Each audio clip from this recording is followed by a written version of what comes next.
So much about the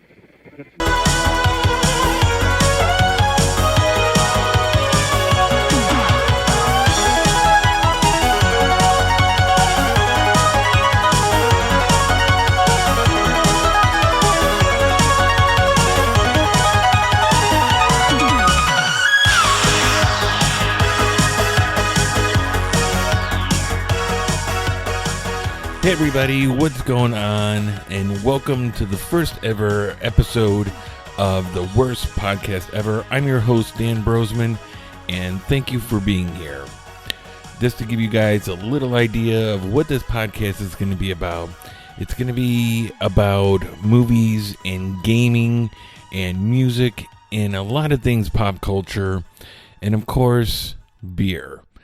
Every episode will have a review of different beers, and I am drinking the first one right now. And at the end of this episode, I will give you my thoughts and take on what I think of the beer. For this episode, it's just going to be me. Originally, this was meant to be a multi-person podcast, but as we all know, with things going on in the world today, a lot of times we are not able to get together. So my co-host that will eventually be here standing across from me on the mic will eventually come. But for today, for episode 1 in the foreseeable future, it's just going to be me. So when I was thinking about what I wanted to talk about today, I do a lot of YouTube watching. I have my own channel on YouTube, the Midwest Media Show, and it's mainly a gaming station. And I watch a lot of other YouTubers that are gaming channels. And there's been a couple issues that with the upcoming next generation of consoles coming out that I kind of want to talk about today, that have been on my mind. And the first one is backwards compatibility. Now, it seems like this comes up every time a new console is coming out. You know, is it gonna be backwards compatible? Can we play the games that I had before, like the PlayStation games? Is it going to play the original ones, or PlayStation 2 or 3 or 4? And really I think this all started, I know the Atari, I think it was a 7800, would play the previous Atari's cartridges. But really, when we really noticed this was probably with the PlayStation 2. Because when the PlayStation 2 came out, you could play your PlayStation 1 games on the PlayStation 2. And I think ever since then, that's kind of been a thing when the new consoles come out. Is it going to be compatible with the systems beforehand?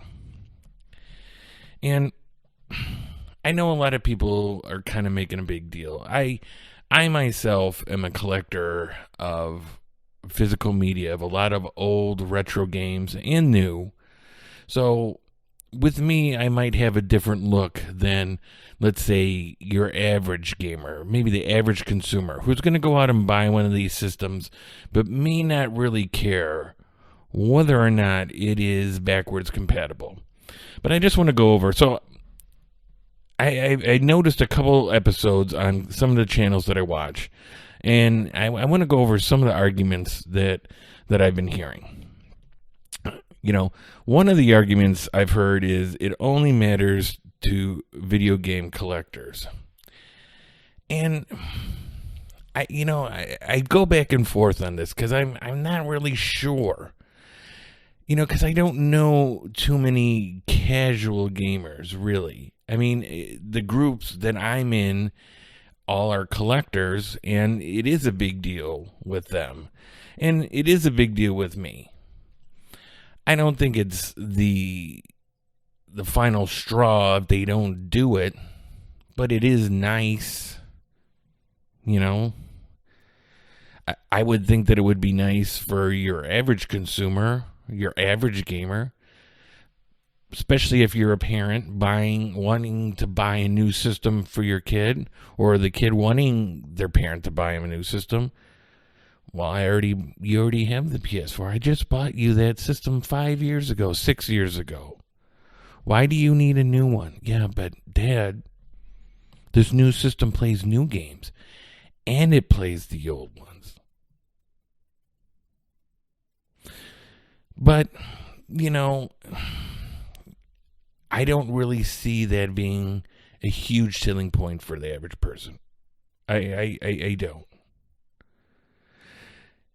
But it is nice, and I've also heard the argument, well, collectors wouldn't even really care about this because if they're collectors, they already have the systems to play these games. And yeah, that's probably true.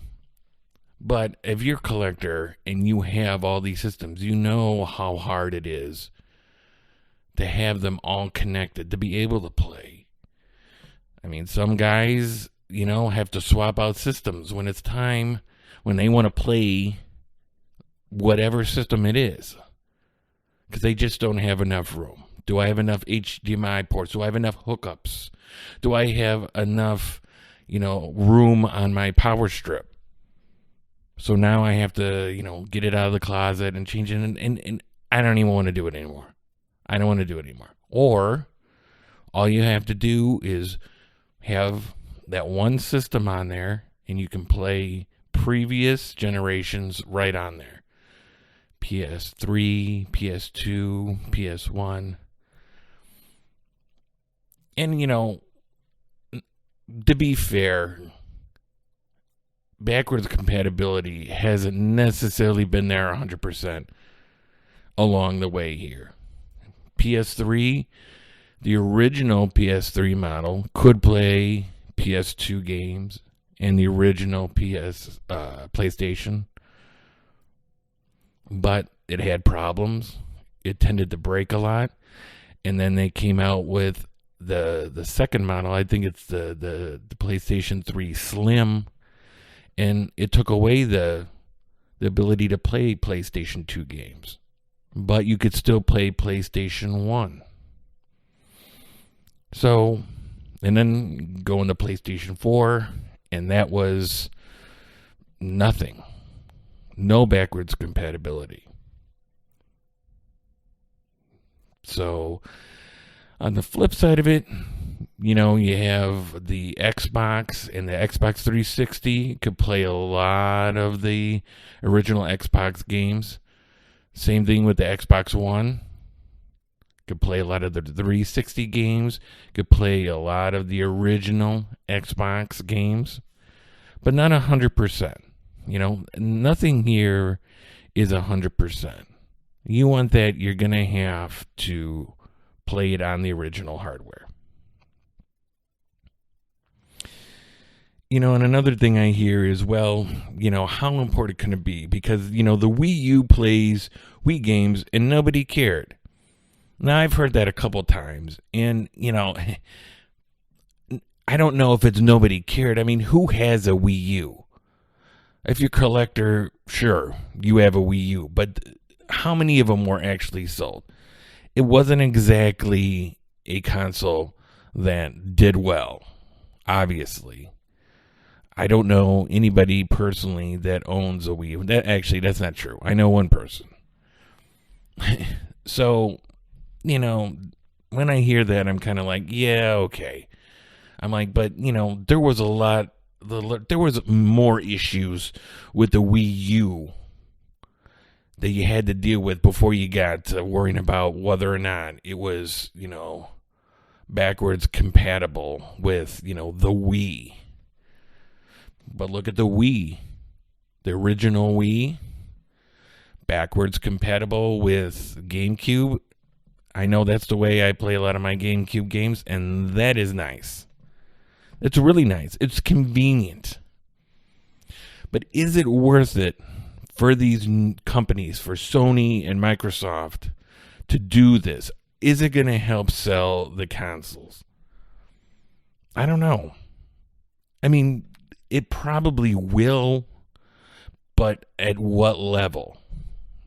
And to be honest with you, even if they came out tomorrow and said, you know what, no backwards compatibility for any of these new systems, it's not going to be the end of the world. People are still going to buy these new systems because you're ultimately buying them for the new games, for the upgraded graphics and the abilities that these new systems are going to do for the gaming going ahead. And then I hear, everything's transitioning to digital and there's less physical media. Yes and no. As long as games continue to get bigger and bigger and take up more hard drive space, I think it's going to be really hard to ever go fully digital. These games are big. They're really big games. And it takes up a lot of space on your system.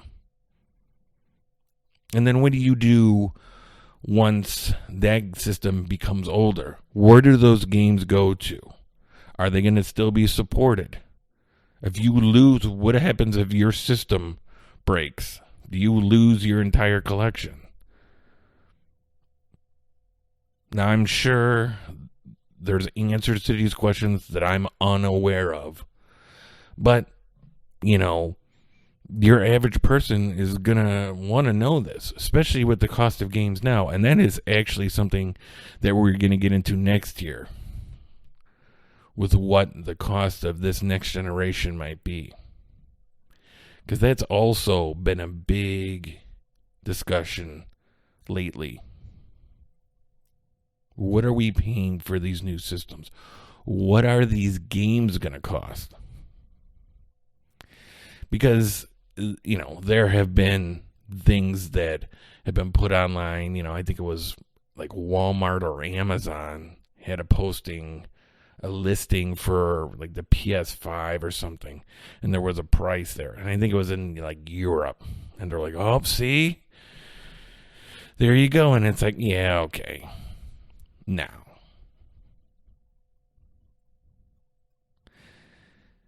but as far as backwards compatibility goes, I don't really think it would be nice. It would be really nice, and I hope that they do. I really do, because it is a lot easier. I don't have to figure out how I'm going to hook up 20 consoles. And I know that's just me. I know that most people out there aren't a crazy dude like I am and has a room full of, video game systems and is trying to figure out how to hook all of them up. That's not the norm. But it would still be nice. And, and I don't know if one of the reasons why maybe they don't really dive fully into this is because of cost. I know that, like I said, we're going to get into that here in a minute about what it might add to these systems to make them backwards compatible. But when people say that and when I say that, my next thing is, okay, yeah, but, you're not looking at a third party here who has to figure it out from scratch. You're talking about the companies that made these old systems. They gotta have a leg up on how this might be done to make it possible. Now, I could be wrong. Maybe it's not as easy as what I'm thinking, or I may hope. And maybe it is that easy, but it just adds too much to the price of a system that's already possibly going to be really expensive. I don't know. We will find out soon enough.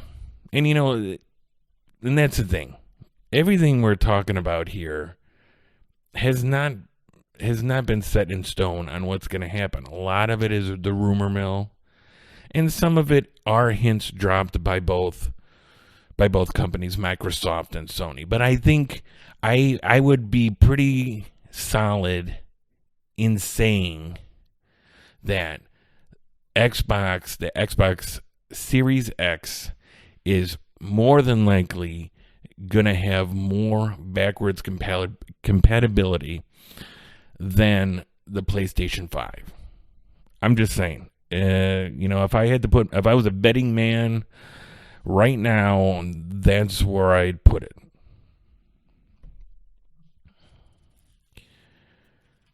So, an interesting thing has been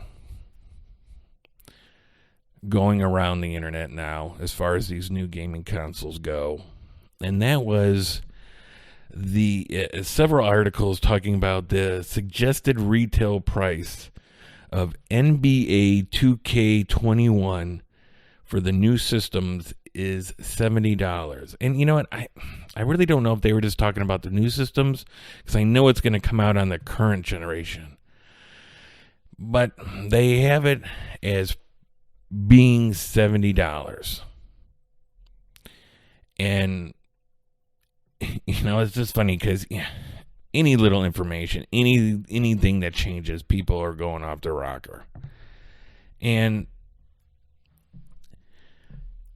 I could understand why games could be getting more expensive.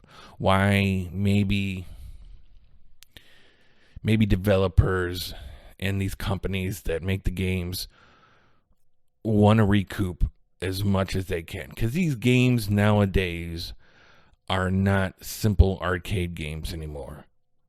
I mean, these things are massive movie undertakings here.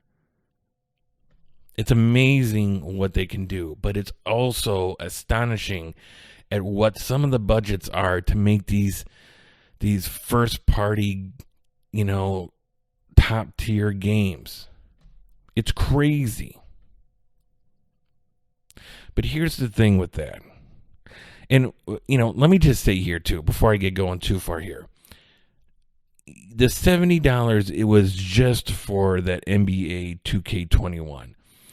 Nobody is saying that any other game was going to be that price. So for right now, all we know is that the suggested retail price is for this one game only. Nothing's been said about any of the other games coming out on these new systems, how much it's going to be. So, but, everybody gets a little crazy and starts assuming that, oh my God, now everything's going to be 70. I don't want to pay 70, when everything's 60 right now. But my question is, if they're going to do that, if they're going to go from like 60 to 70, is this really the right time to be doing it? Is this the right time? And I'm going to give you two reasons to why I'm thinking that. One, with everything that's been going on here with this pandemic and people losing their jobs or losing pay, I got to think that the amount of extra money that people are going to have out there is going to be very limited. And the second point I want to make on this too is the cost of these new systems coming out. Now, while we haven't heard what the cost of these new systems are going to be, we know that they're probably more than likely going to be pretty expensive. I've heard up to $600 for the PlayStation 5. Now, that I don't really believe. I tend to think more around the $500 mark. But I don't know. I don't know, because traditionally these companies always lose money on the gaming consoles, and it's always a thing. We lose money on the consoles, but we make it up in what we get paid for the games. And maybe that's another reason why they're doing this. Maybe I could see them taking games to $70 to get a bigger cut from the gaming, and not selling these systems as expensive as they maybe want to make them. Because now, that next jump in graphics and and hardware inside. It's not cheap. And we've had people that have talked about what the insides of these machines are going to have and what it would cost, to put something like this together. But with that too, I'm always kind of skeptical because it's like, yeah, but you're just piecing it out. Like if you were going to make it. Now imagine you were going to make millions of these things. I got to think that the parts are going to come a little bit cheaper.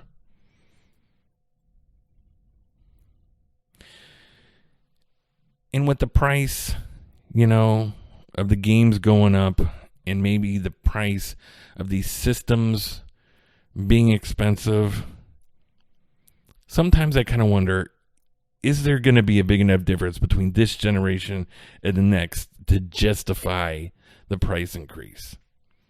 These systems that we're right now, the PS4, the Xbox One, yeah, they have been out for a while now. But, and I heard this on another YouTuber's video, and it made a lot of sense. He said, but they don't feel like it.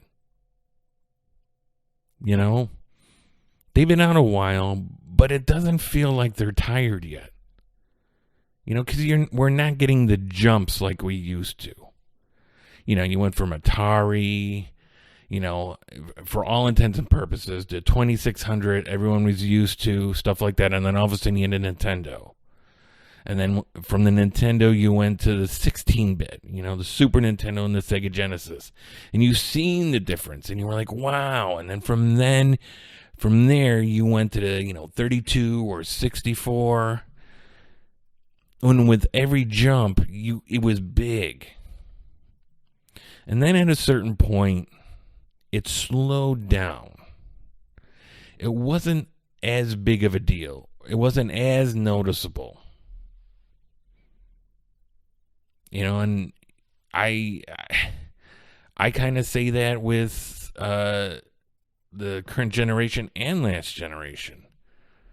I play a lot of games on my 360, and I don't have a current generation console myself, but I have friends that do, and I played them, and yeah, they look good, but so do the last generation consoles. I mean, they still look really good.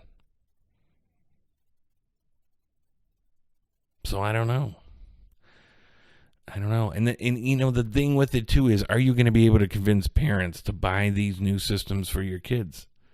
Because, the one thing this generation actually right now did was, it's like, okay, you have the PlayStation 4, and then you had, the PlayStation Pro, which was even better than the original PlayStation. Same thing with the Xbox. You had the Xbox One, the regular one, and then the One S, and now you have the One X,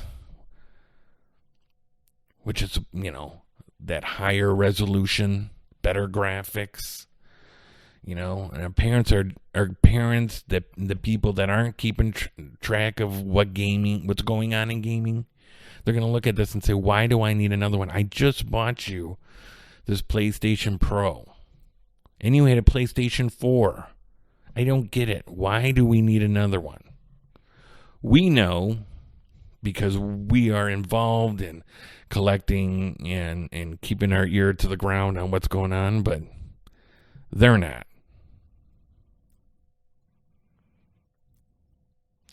And maybe these games are just too big. Maybe the games are just too big. Maybe they don't all need to be some cinematic wonder all the time.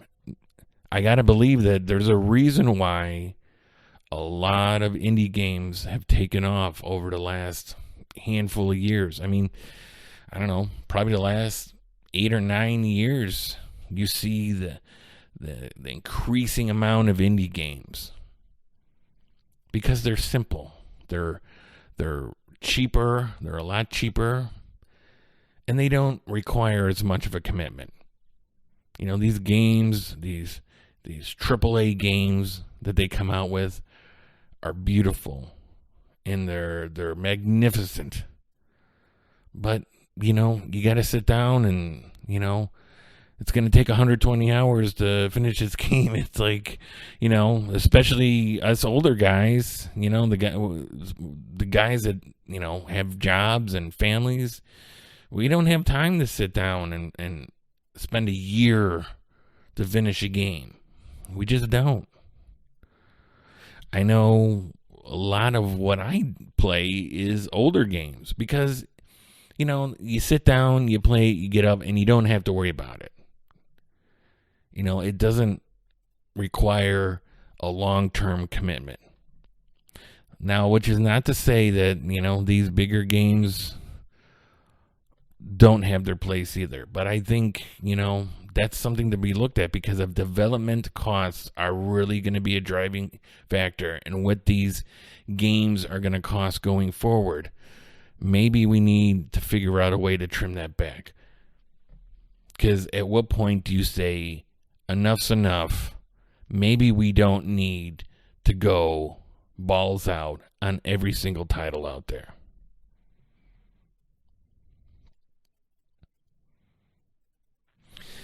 But, that's just the questions that keep arising. I mean, and that's to say nothing about the digital systems, how much, or digital games, and, because now this next generation is going to have, both of them are going to have two versions of their system, the one with the optical drive and then one just purely digital games.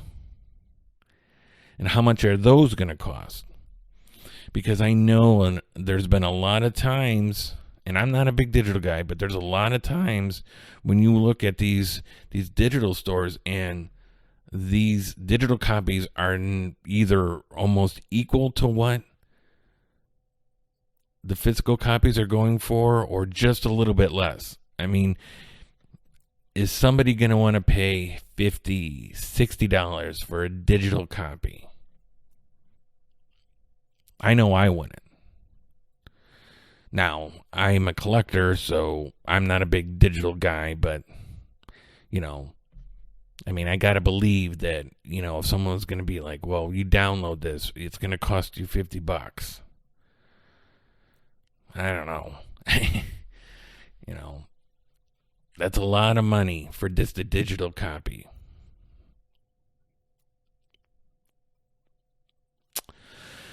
So anyway, I guess that's pretty much what I wanted to talk about as far as the prices go. We're just going to have to wait and see, Hopefully, I know Microsoft is supposed to come out with something on, I think July 23rd. So hopefully we'll get a release date for the new Xbox and hopefully some sort of pricing for it. But who knows? These companies like to do, stuff like this. Come watch this. We're going to give you a whole bunch of information, and then they don't really give you what you really want to know. All we want to know is, when can we buy it and for how much? At this point, that's where we're at. That's what we want to know. Just tell us. Another segment of this podcast that I would like to do is, I'm a big YouTube fan.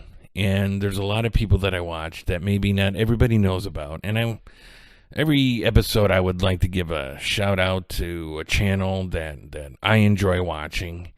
And for this episode, I want to give a shout out to a channel that's called ETA Prime. And maybe some of you guys already know who this is, but it's a channel where this guy goes over Raspberry Pis and the setup for RetroPie. He does a lot of emulators, setting computers up for emulation, doing reviews on phones and tablets and how they are with gaming. But it seems to always go back to retro gaming and emulation on these machines. He also does, he does a whole bunch of stuff. He has a whole bunch of tutorials on how to set a lot of this stuff up and how to do a lot of this stuff.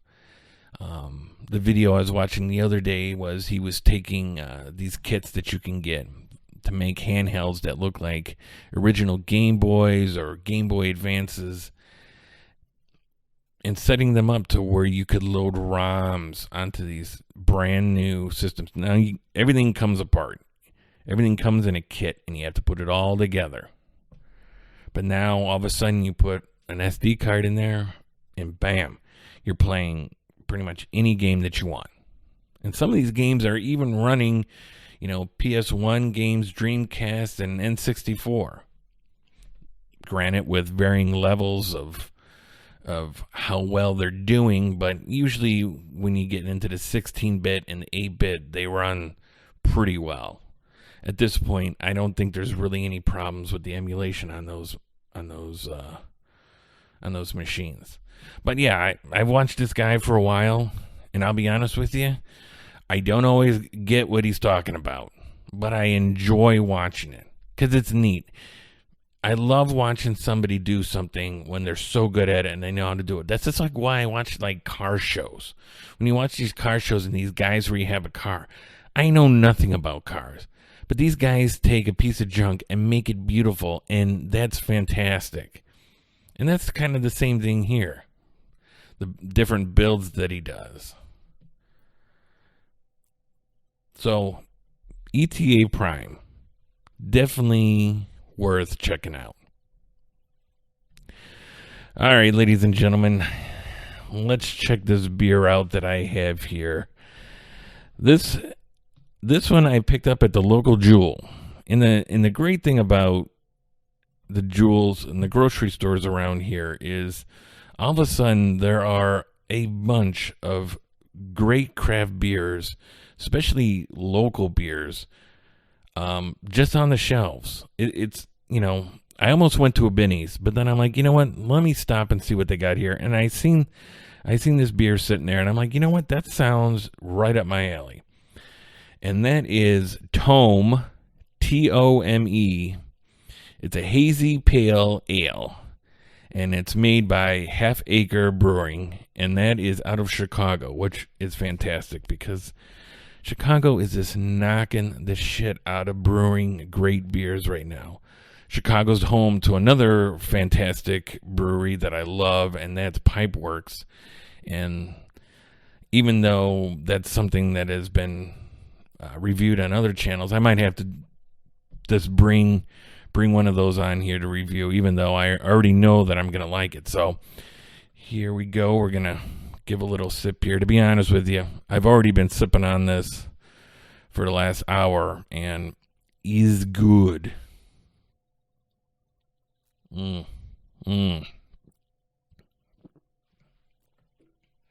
Yeah.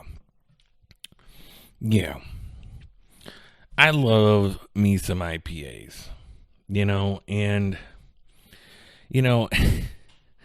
and I know some guys, it drives them nuts right now because there are so many IPAs out there.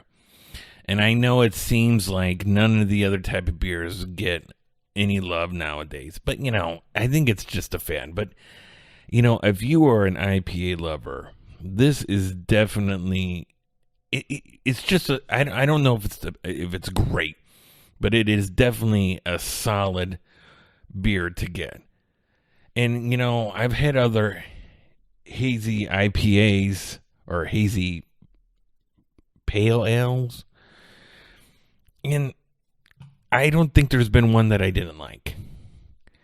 And, because the thing with these hazy PAs and IPAs instead of, I don't know if IPAs and hazy PAs, I don't know. I don't know if they're the same or they're different. But sometimes pale ales can get way too hoppy for me. Sometimes it just leaves too much of a bite there, and it's like, damn. And I know that, like, there's one I got upstairs that I got to give away because it's just too much, and it's called Lizard King by Pipeworks, and it's one of them that I don't like. I don't hate it, but it's just like I if I had my choice, I'm rather not drink it.